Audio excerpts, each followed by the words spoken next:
History తీయాల్సిన అవసరం లేదు. 10 సంవత్సరాల తర్వాత మళ్ళీ ఒకసారి ప్రభాస్ తోటి విలన్ గా చేస్తే మళ్ళీ ఒక 500 కోట్లు కొడతాడు. నెంబర్ 1 గా హిట్ అయితే ఇది సూపర్ డూపర్ హిట్ అన్న.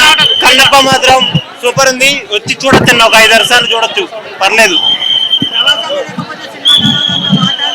ఎవరు చెప్పిల్లన్నా, ప్రభాస్ అన్న 30 మినిట్స్ ఆయన న్యాయం చేశాడు. విష్ణు యాక్టింగ్ కూడా సూపర్ ఉందన్న. అందరూ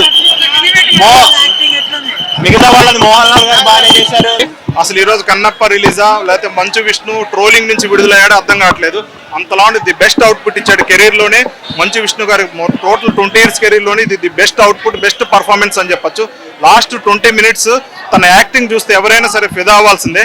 మన సినిమా వచ్చేసి ఒక భక్తగా నాస్తికుడికి ఉండే ఒక హీరో చివరికి శివుడు భక్త కన్నప్పగా ఎలా మారాడు అనేది సినిమా మొత్తం చూపించారు. మంచి సోషల్ మెసేజ్ కూడా సినిమాలో చూపించడం జరిగింది.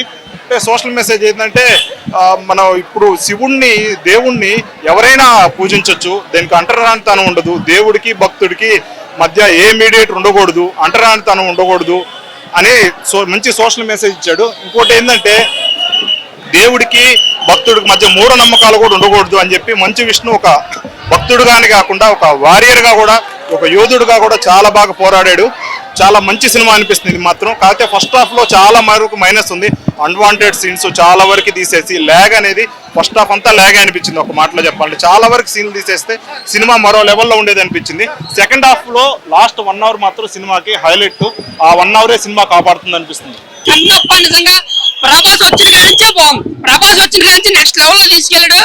ప్రభాస్ 20 నిమిషాలు ఉంటాడు. 20 నిమిషాల తర్వాత నుంచి కూడా మంచి యాక్టింగ్ గానీ, తీసే విధానం గానీ అంతా కూడా చాలా ఉంది. లాస్ట్ 20 minutes కూడా సినిమా కూడా అయిందన్న. ఇంకా ఫస్ట్ హాఫ్ అంతా కూడా ఏదైతే మనం ఎక్స్పెక్ట్ చేసి ఎలా తీస్తారు ఏదైతే ఎక్స్పెక్ట్ చేసామో సినిమాలో అదే ఉంటుంది. ఫస్ట్ హాఫ్ అంతా కొంచెం ఓకే ఏదో వెళ్ళిపోతుందంటే, కానీ సినిమాకి మొత్తం సపోర్ట్ చేసింది మాత్రం బీజిఎం.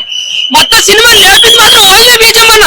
మంచి యాక్టింగ్ కాదు, లొకేషన్స్ కానీ మొత్తం ఆ న్యూజిలాండ్ లో సినిమా అంతా ఒకే చోట తీసిన వల్ల నిజంగా చెప్తున్నా వచ్చిన లొకేషన్ మళ్ళీ రావడం, ఆ సీన్ మళ్ళీ అదే జరగడం అనేది కొంచెం ఎంతవరకు ఎక్కిందో తెలియదు. కానీ ఒక కన్నప్పగా చూసుకున్నాడు, ఒక ప్రభాస్ గారి కోసం ఆ లాస్ట్ 2 నిమిషాల కోసం ఒకసారి అయితే హ్యాపీగా చూస్తారన్న.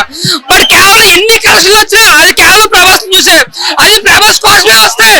500 కోట్ల నుంచి 500 కోట్లు వచ్చే కేవలం ప్రభాస్ కోసమే. ఎందుకంటే ఇంత బడ్జెట్ వచ్చినప్పుడు ఆ యాక్టింగ్ స్కిల్స్ కానీ లేదంటే ఆ తీసుకునే స్క్రీన్ ప్లే కానీ కొంచెం యాక్టివ్ గా ఉండాలి, బాగా వర్క్ చేయాలి. మరి డబ్బు ఉంది కదా, ఏదో పలుకుడు ఉంది కదా, కేవలం సిస్టర్ కానీ ఎలా పడితే తీసుకుంటే అది సినిమా అవ్వదు. ఫస్ట్ హాఫ్ నిజంగా మాకు బోరింగ్ గా అనిపించింది. ఒక్క బీజిఎం మాత్రం 20 కోట్ల సినిమాకి 100 కోట్లు ఒక్క బీజిఎం కి ఇచ్చచ్చు. అంత బాగా కొట్టాడు. సాంగ్స్ బాగుంది, బీజిఎం బాగుంది. బట్ సినిమా పరంగా లాస్ట్ 40 minutes అంటే ప్రభాస్ వచ్చిన వెళ్ళిన కానించి ఆ లాస్ట్ 20 నిమిషాలు మాత్రం బాగుందన్న. ఆ యాక్టింగ్ స్కిల్స్ కూడా బాగుంది. ఆ కళ్ళిచ్చే సీన్ అయితే మాత్రం అందరినీ కూడా కట్టడి చేసింది. సో ఓవరాల్ గా కన్నప్ప మూవీ భక్తి పరంగా యాక్టింగ్ పరంగా ఏం మాత్రం ఇంప్రూవ్మెంట్ అవ్వాలి. మస్ట్ విష్ణు ఏదో నార్మల్ సినిమాలాగా చేస్తాడు, బట్ ఇంకా స్కిల్ చేస్తుండే ఇంకా బాగుండు. సినిమా మొత్తం బ్యాక్గ్రౌండ్ ప్రభాస్ గారే కాపాడారు. మోహన్ లాల్ గారు వచ్చినప్పుడు ఆ సీన్ కూడా బాగుంటుంది. ఇంటర్వెల్ ముందు వస్తే ఇంటర్వెల్ సీన్ క్లైమాక్స్ 4 నిమిషాలు సినిమా బాగుందన్న. మిగతా సినిమా అంతా కూడా ఓకే మనం చూస్తున్నాం. బీజిఎం మాత్రం రఫ్ ఆడించాడు. చాలా అంటే చాలా బాగుంది బీజిఎం మాత్రం.